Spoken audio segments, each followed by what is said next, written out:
तर आता काजूची उसळ बनवण्यासाठी मी हे काजूच्या बीमधून काढून व्यवस्थित पुसून त्याच्यावरची सालं काढून घेतलेली आहेत.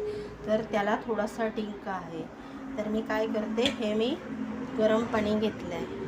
तर त्या गरम पाण्यात मी हे काजू घालते, म्हणजे जो तो डिंक आहे ना तो सगळा निघून जाईल आणि आपल्याला खाताना डिंक वगैरे लागणार नाही.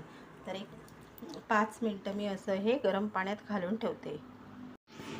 तर आता मी हे कढईमध्ये एक मसाला वेलची घालते, मोहरी घालते, एक तमालपत्र घालते, 2 उभ्या मिरच्या आणि कढीपत्ता, कांदा,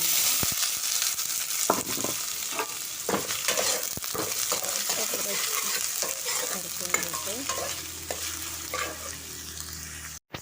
तर आता हा कांदा लवकर भाजण्यासाठी चिमूटभर मीठ आणि साखर घालते.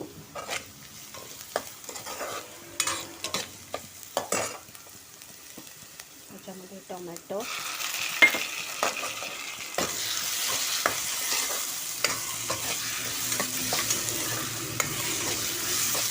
व्यवस्थित भाजून घेते.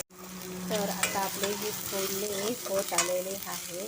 तर त्याच्यामध्ये मी आता हा मालवणी मसाला, हिंग आणि हळद टाकते.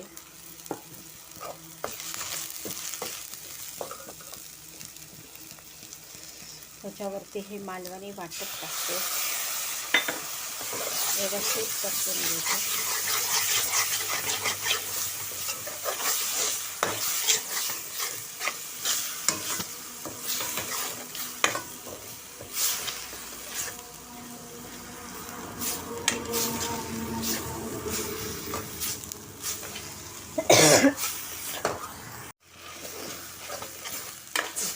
तर आता हे वाटप चांगलं भाजलं आहे.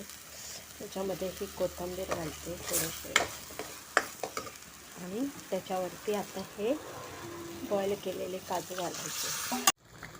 तर त्याच्यावरती हे मी काजू घालून घेते. ते बघा,